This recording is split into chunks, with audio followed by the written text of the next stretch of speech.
Okay, part 5. Who the fuck did I marry? So, I'm questioning all this stuff in my head out loud on my audio diaries. And then once again, I'm like, but look at what he's giving you. Like, he's paying, it wasn't a question about money. It was just a question of, are we really about to move into this house? And keep in mind, he's paying all the household bills. He still is. So we were supposed to close before Memorial Day. We didn't. There was an excuse. There was always an excuse with him. Always an excuse. And I didn't know enough about the process to question stuff because I really wasn't involved the way I should have been. And it was giving me a lot of anxiety. So I'm pregnant with a lot of anxiety. And if I'm gonna be 100% honest with y'all, I was not expecting that I was probably going to have a healthy pregnancy because I was stressed. And what I was stressed about is I didn't know what was going on because I wasn't really involved the way that a normal relationship would be involved. Just being honest. So we did not close. We move now into June. This is now going into June. Around June 5th, I looked at the house again on realtor.com. I don't know what made me do it other than, and I don't mean to sound super spiritual. I know that people are like, you may or may not believe in God, but I'm telling you, I believe with all my heart. Probably the Holy Spirit was like, look at that house on realtor.com. So I looked at the house on realtor.com. This was around June 5th. It showed that the house was off the market.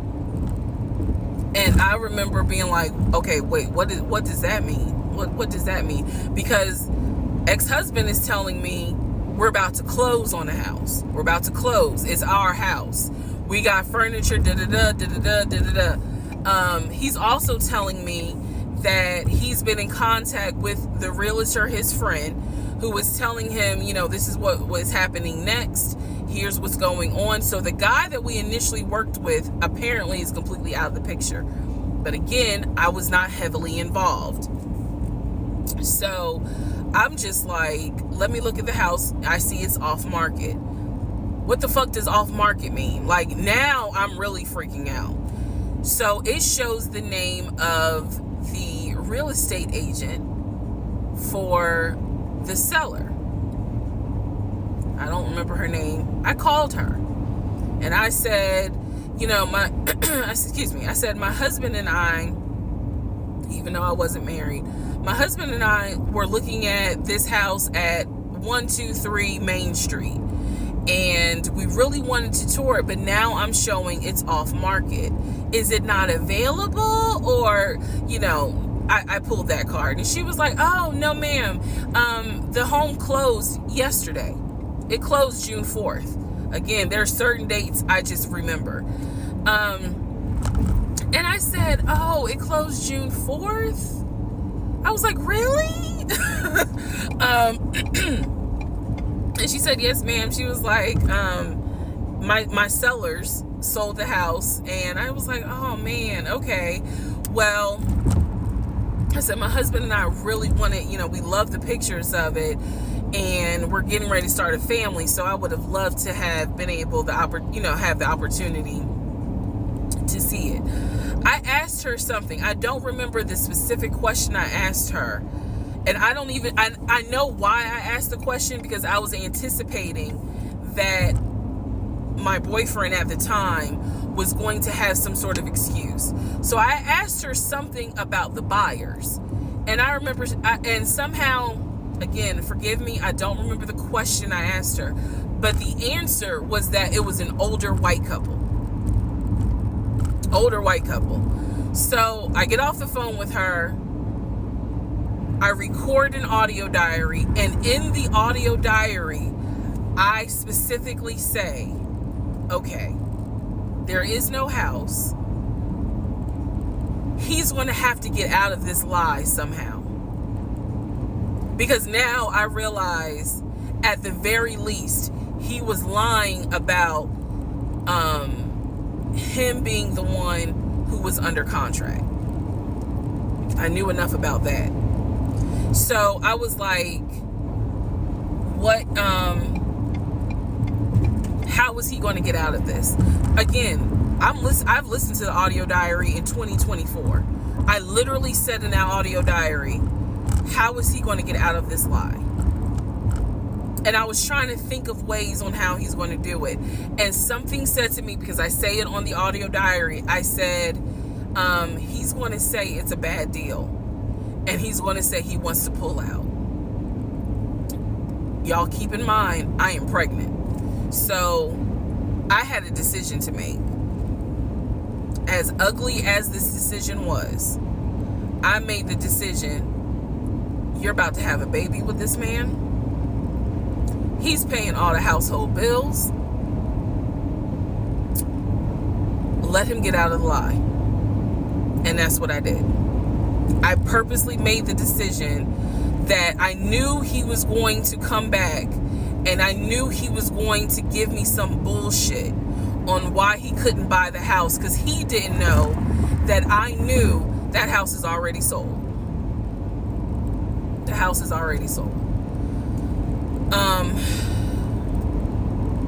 And this is the part where I said, I'm gonna be honest, even though it's gonna make me look bad, because most women in their right mind would have been like, I'm out, and I didn't. So sure enough, he came home. He didn't really say anything that day. The next day I asked him about the house, and he said, my friend, the realtor, he was like, I'm talking to him because something's going on with the interest rate. And when he said that, I felt so much relief, because I knew that I had been prepared for, he's going to give you some bullshit. So when he said there's something with the interest rate, I said, you know what? If this is literally what I said, y'all. If the interest rate isn't good, then we shouldn't move there. We should probably let this house go.